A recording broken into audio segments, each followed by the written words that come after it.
Hello दोस्तों, welcome back to my channel. मैं खुल्ला भाई पीके में आपका स्वागत है। तो दोस्तों, आज का जो आपका टॉपिक है वो है अवकलज के अनुप्रयोग का टॉपिक नंबर 2। हमने पहले वीडियो में बताया था कि स्पर्श रेखा की प्रवणता कैसे निकालते हैं, और आज की वीडियो में हम बताएंगे कि अभिलंब की प्रवणता कैसे निकाला जाता है। तो वीडियो में ज़्यादा टाइम न बर्बाद करते हुए अपना पहला क्वेश्चन देखते हैं। और पहला ही क्वेश्चन देखो, बहुत ही ज़्यादा इंपॉर्टेंट है और सबसे ज़्यादा बार ये प्रश्न रिपीट हुआ है।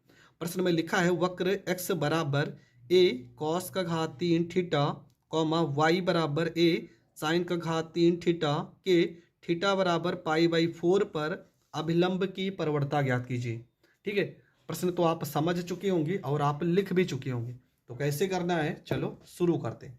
सबसे पहला काम आपको लिखना है, यहाँ पर पहला ही प्रश्न है कि आपका समीकरण दिया वक्र y बराबर में a साइन का क्यूब थीटा लिखा है। a साइन का क्यूब थीटा, यहाँ पर a लिखा है, यहाँ पे साइन का क्यूब, यहाँ पर थीटा, और x बराबर आपका लिखा है a लिखा है, और इसके साथ में आपका लिखा है कॉस क्यूब थीटा, कॉस यहाँ पे क्यूब, यहाँ पे थीटा।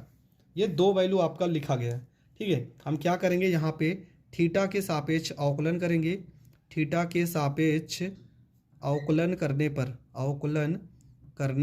पर तो हो जाएगा आपका डी वाई बटे में, यहाँ पर आपका डी, यहाँ पर थीटा हो जाएगा, बराबर में ए हो जाएगा। साइन का क्यूब थीटा लिखा है तो 3 को देखो, यहाँ 3 लिखा है ना, 3 को आपको आगे कर देना है। यहाँ पे साइन लिखा है तो साइन का स्क्वायर कर देना है, यहाँ पे थीटा कर देना है।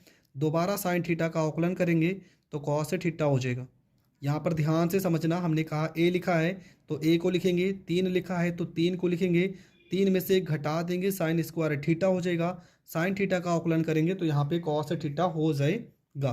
इसके बाद हम इसका भी अवकलन करेंगे, थीटा के सापेक्ष अवकलन करेंगे तो हो जाएगा डी एक्स बटे में हो जाएगा आपका डी थीटा हो जाएगा। यहाँ पर ए हो जाएगा, कॉस का घात 3 है तो 3 आ जाएगा आगे, यहाँ पर कॉस का स्क्वायर, यहाँ पे थीटा हो जाएगा। कॉस थीटा का अवकलन करेंगे तो माइनस में यहाँ पे साइन थीटा हो जाएगा। इसके बाद आपका हो जाएगा माइनस में 3, यहाँ पर ए हो जाएगा, ये हो जाएगा आपका कॉस स्क्वायर थीटा हो जाएगा, यहाँ पर आपका साइन, यहाँ पे थीटा हो जाएगा।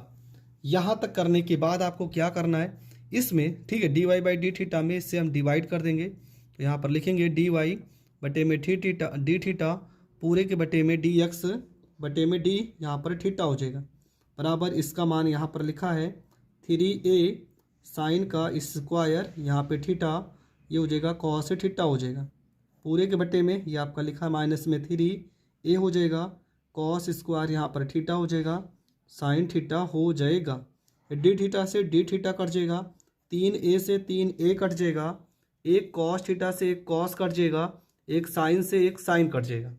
आपका बचेगा क्या, आपका बचेगा डी वाई बटे में यहाँ पे डी एक्स बच जाएगा, बराबर ऊपर बचेगा आपका साइन थीटा और नीचे आपका बचेगा कॉस थीटा। लेकिन यहाँ पे माइनस लगा है तो माइनस यहाँ पे लगा देते हैं। इसके बाद आपका हो जाएगा डी वाई बटे में यहाँ पे डी एक्स हो जाएगा, साइन बटे कॉस हो जाएगा, माइनस में यहाँ पर टेन, यहाँ पर थीटा हो जाएगा।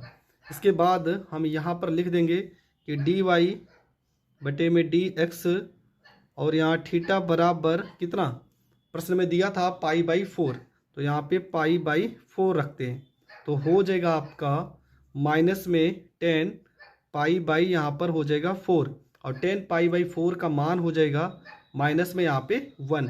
हम लिखेंगे अभिलंब की प्रवणता, अभिलंब की प्रवणता फार्मूला क्या होता है, फार्मूला होता है माइनस में 1 बटे में डी वाई बाई में डी एक्स। ठीक है, ये होता है अभिलंब की प्रवणता का फार्मूला।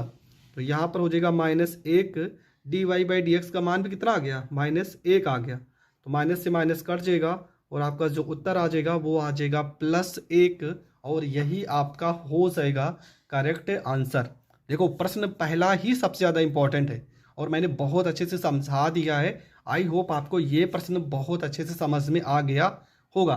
तो ये प्रश्न समझ में आ गया तो बढ़ते हैं प्रश्न नंबर 2 की ओर। देखो, प्रश्न नंबर 2 में क्या लिखा है, प्रश्न नंबर 2 में लिखा है कि वक्र y बराबर x बराबर 1 - a साइन थीटा y बराबर b कॉस स्क्वायर थीटा के थीटा बराबर π/2 पर अभिलंब की परवड़ता ज्ञात कीजिए। तो प्रश्न आप समझ चुके होंगे क्या लिखा है, कैसे लिखा है। तो चलो इस प्रश्न को भी हम करते हैं। तो वैल्यू आपका दिया है, पहली वैल्यू लिखा है यक्स बराबर में वन माइनस में ए साइन थीटा, 1 माइनस में ए साइन यहाँ पर थीटा। और दूसरी वैल्यू आपका दिया है y बराबर में बी कॉस स्क्वायर यहाँ पे थीटा लिखा है। हम करेंगे क्या, इसका करेंगे अवकलन। तो यहाँ पे थीटा के सापेक्ष करेंगे अवकलन, तो हो जाएगा डी यक्स बटे में आपका हो जाएगा डी थीटा बराबर में 1 का अवकलन 0 माइनस में ए हो जाएगा साइन थीटा का अवकलन हो जाएगा कॉस थीटा।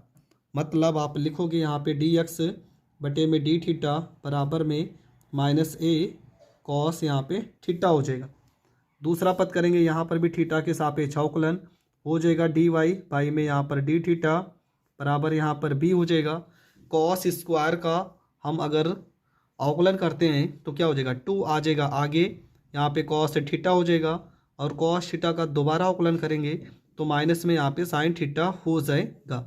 मतलब आपका वैल्यू आ जाएगा डी वाई में डी थीटा बराबर में 2 यहाँ पे बी साइन थीटा यहाँ पे कॉस थीटा और यहाँ पे हम माइनस लगा देंगे। इसके बाद आपको क्या करना है, यहाँ पे डी वाई वाली वैल्यू हम हमेशा ऊपर रखेंगे तो हो जाएगा डी वाई बटे में डी थीटा और पूरे के बटे में डी एक्स बटे में डी थीटा से करेंगे भाग।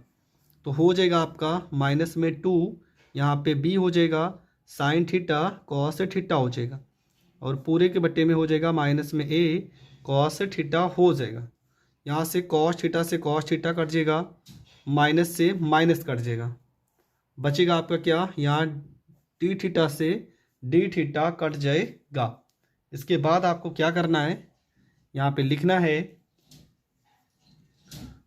बचेगा आपका डी वाई में डी एक्स बराबर ऊपर आपका बचा है बी और नीचे आपका बचा है ए और ऊपर आपका साइन थीटा भी बचा है तो यहाँ पर साइन थीटा हो जाएगा।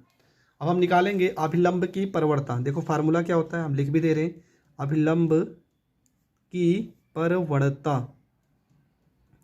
परवड़ता बराबर हो जाएगा -1 बटे में डी वाई बाई में डी एक्स हो जाएगा।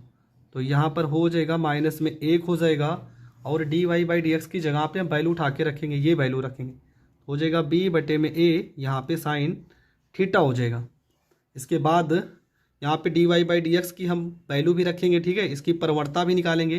परवड़ता कैसे निकालेंगे, चाहे आप बाद में निकाल सकते हैं और चाहे आप पहले निकाल सकते हैं। तो यहाँ पर हम बाद में निकाल रहे हैं इस प्रश्न में, पहले वाला तो हमने पहले ही बता दिया।